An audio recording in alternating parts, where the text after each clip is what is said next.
Party का विभाजन हुआ, पार्टी टूटी और दिल टूटा, दल भी टूटा और दिल भी टूटना चाहता हूँ कि हमारी पार्टी का जो नीति और सिद्धांत है वो स्वर्गीय रामविलास पासवान जी के अधूरे सपनों को हम पूरा करेंगे। नमस्कार, न्यूज़ फाउंडेशन देख रहे हैं आप। मैं हूं आपके साथ धीरज सिंह। केंद्रीय मंत्री पशुपति कुमार पारस की राष्ट्रीय लोक जनशक्ति पार्टी की आज दिल्ली में राष्ट्रीय समिति की बैठक बुलाई गई थी। इस बैठक में उनके पार्टी के तमाम लोगों की मौजूदगी देखने को मिली। बता दें कि बैठक की समाप्ति के बाद केंद्रीय मंत्री और पार्टी के राष्ट्रीय अध्यक्ष पशुपति कुमार पारस ने साफ तौर पर एक बार फिर से चिराग पासवान पर तंज कसा। उन्होंने साफ तौर पे कहा कि उनकी पार्टी जब से में टूट हुई थी तब से लगातार राष्ट्रीय लोक जनशक्ति पार्टी लगातार मजबूत हो रही है और रामविलास पासवान जब जिंदा थे तब से लगातार ही पशुपति कुमार पारस को ही अपनी राजनीतिक उत्तराधिकारी मान रहे थे। बता दें कि उन्होंने साफ तौर पे कहा एक बार फिर से कि चिराग पासवान रामविलास पासवान की जो संपत्ति है उसके उत्तराधिकारी हो सकते हैं, लेकिन जो उनकी राजनीतिक विरासत है और जो राजनीतिक उत्तराधिकारी हैं उसके एकमात्र वंशज और उत्तराधिकारी केवल पशुपति कुमार पारस हैं। क्या कुछ कह रहे हैं पशुपति कुमार पारस, छोड़ जाते हैं आप उनके वीडियो के साथ। स्वर्गीय पासवान जी और स्वर्गीय रामविलास पासवान जी के नहीं रहने के बाद ये मेरे पार्टी का विभाजन हुआ। इतनी लंबी बात में मैं नहीं जाऊंगा।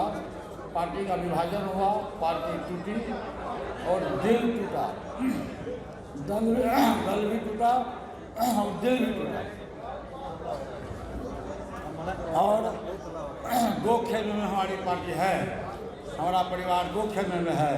लेकिन मैं आप लोगों को आज के इस माध्यम से विश्वास दिलाना चाहता हूँ कि हमारी पार्टी का जो नीति और सिद्धांत है वो स्वर्गीय रामविलास पासवान जी के अधूरे सपनों को हम पूरा करेंगे।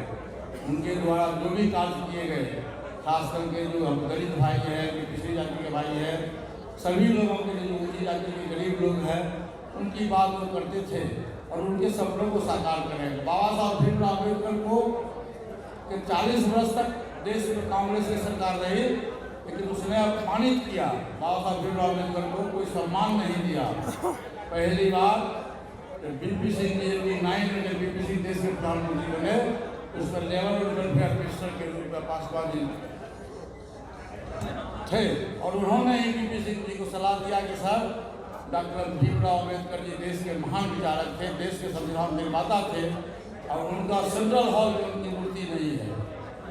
तो तुरंत बीपी सिंह जी ने कैबिनेट से प्रस्ताव पास करके और बाबा साहब भीमराव अम्बेडकर का मूर्ति पार्लियामेंट के सेंट्रल हॉल में लगवाया।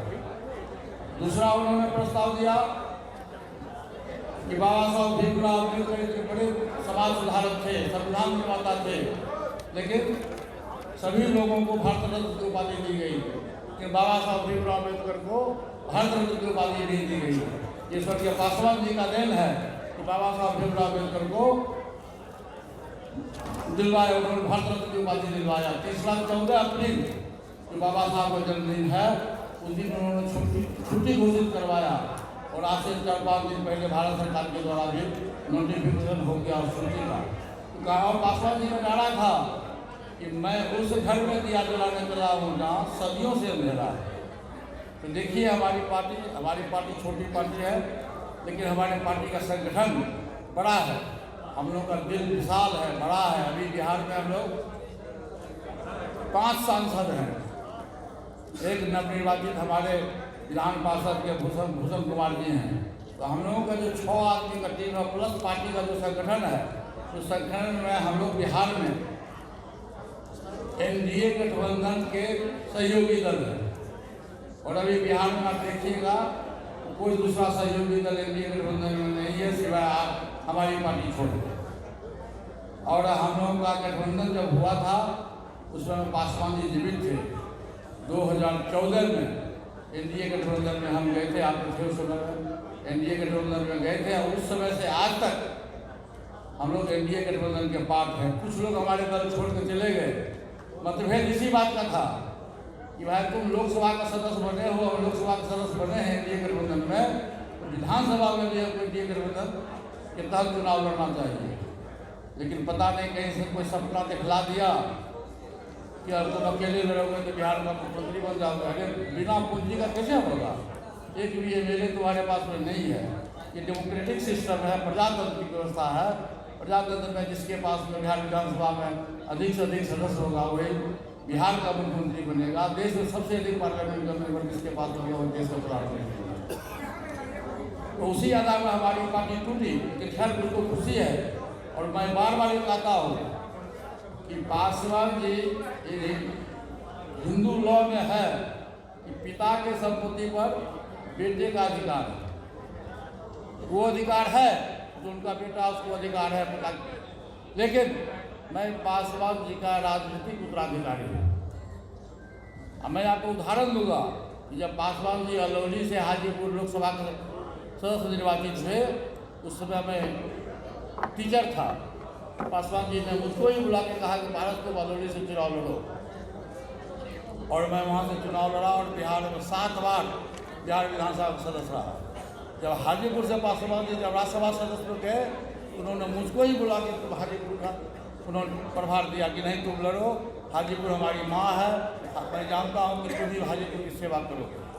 और वो मौका मुझको मिला। जब जब भी मौका मिला तो पासवान जी ने मेरा ही नाम प्रपोज किया, और मैं पासवान जी का छोटा भाई होने के चलते चाहे और मैं उनका राजनीतिक उत्तराधिकारी हूँ। और अभी जो वर्तमान हालत है पूरे देश में, 2024 का लोकसभा का चुनाव है, हमारी पार्टी का संगठन काफ़ी मजबूत है। हम लोग का सदस्यता अभियान की तरफ हम लोगों का पूरा ध्यान है। और मैं बार बार कहता हूँ कि इस देश में प्रधानमंत्री पद की कोई वैकेंसी नहीं है। आज के तारीख में नरेंद्र मोदी जी विश्व के सर्वमान्य नेता के रूप में माने गए। आज भी अखबार में आया है कि जो सर्वे रिपोर्ट हुआ है उसमें नरेंद्र मोदी जी सर्वमान्य नेता, विश्व के सर्वमान्य नेता के रूप में माने गए। और मैं कहता हूँ कि देश में आज़ादी के बाद आज तक इतना अच्छा प्रधानमंत्री देश को कभी नहीं मिला, जो शोषित के लिए, गरीब के लिए, पिछड़ों के लिए, दलितों के लिए, आदिवासियों के लिए, ऊंची जाति के गरीब लोगों के लिए, वृद्धा लोगों के लिए, बुजुर्ग लोगों के लिए, बीमार लोगों के लिए, महिलाओं के लिए जो उन्होंने व्यवस्था की, किसान के लिए जो उन्होंने व्यवस्था की, आज तक इस देश का प्रधानमंत्री किसी ने नहीं किया। आपको जानकारी है 2014 में जब देश में एनडीए की सरकार बनी तो पहली बार हमारे प्रधानमंत्री जी ने किसी दलित को देश का राष्ट्रपति बनाया। और दोबारा फिर जब मौका मिला उन्होंने आदिवासी महिलाओं को, श्रीमती द्रौपदी मुर्मू को देश का राष्ट्रपति बनाया। अब इससे अच्छी बात और क्या हो सकती है? वो आदमी दलित के बहुत बड़े शुभचिंतक है। और पूरे देश में मैं समझता हूँ कि नरेंद्र मोदी जी के स्टेटस में कोई विपक्ष नहीं है। और विपक्ष देखिए, विपक्ष कभी एकजुट हो नहीं सकता है। और नरेंद्र मोदी जी के नेतृत्व में देश में जो चुनाव होगा 2024 में 2/3 बहुमत से एनडीए की सरकार बनेगी। और तीसरी बार हमारे माननीय प्रधानमंत्री जी देश के नरेंद्र मोदी जी देश के तीसरी बार प्रधानमंत्री बनेंगे। और सबसे लोकप्रिय व्यक्ति इस देश में कोई है, उस व्यक्ति का नाम है नरेंद्र मोदी। इन्हीं बातों को लेकर मैं अपनी बात को समाप्त करता हूँ। यदि आप लोगों को प्रश्न पूछना है तो आप पूछ लीजिए। कहना ये है कि जैसे मेरा कहना ये है कि स्टेट गवर्नमेंट बहुत से जाति को सम्मिलित किए जा रहे हैं, जैसे बिहार में ही है। मेरा ये कहना है कि अनुसूचित जाति और जनजाति की जो संख्या है, आप रिजर्वेशन में आप उनको लाओ, उसको कोई आपत्ति नहीं है। लेकिन जितनी हमारी आबादी है उसके हिसाब से आप रिजर्वेशन उसको दो। आबादी जितनी आबादी है उसको तय करने के लिए जातिगत जनगणना की मांग हो रही है। आज राहुल गांधी ने भी मांग किया बिहार। अच्छा ठीक है, वो परिस्थिति आएगा, होगा उस पर प्रधानमंत्री जी उस पर भी सोच रहे हैं, उस पर भी विचार किया जाएगा। दूसरा हमारा जो है ये है कि प्राइवेट सेक्टर में भी रिजर्वेशन होना चाहिए। सुनिए प्रधान जी, प्राइवेट इधर सुनिए, उधर कहाँ भाग गए? प्राइवेट सेक्टर में भी रिजर्वेशन होना चाहिए। तीसरा हमारा है कि न्यायपालिका में भी निश्चित रूप से मैं भारत सरकार से मांग करता हूँ, भारत सरकार के न्याय मंत्री से मांग करता हूँ कि निश्चित रूप से न्यायपालिका में भी रिजर्वेशन की मान्यता मिलनी चाहिए। और तीसरा है कि पूरे देश में जो शेड्यूल कास्ट शेड्यूल ट्राइब्स के जो लोग हैं, बैकलॉग जो है वो बहुत सा खाली है बैकलॉग। उस बैकलॉग को भी स्पेशल रिक्रूटमेंट निकाल करके उस बैकलॉग को कोई भरा जाए। क्या जातिगत जनगणना कास्ट सेंसस पर नहीं, देखिए हमारा वो मतलब नहीं है जातीय जनगणना से। अब मतलब हमारा यह है कि जो हमारा जो दलित है, हमारा जो शेड्यूल कास्ट के लोग हैं, हम जो शेड्यूल ट्राइब्स के लोग हैं, दिन प्रतिदिन आबादी बढ़ते जा रहा है। ये जो रिजर्वेशन मिला संविधान के था, जो रिजर्वेशन मिला संविधान 26 जनवरी 1950 में संविधान लागू हुआ। आज 70-72 वर्ष की बात हो गई है, लेकिन मेरा रिजर्वेशन जो उस समय था वही रिजर्वेशन आज है।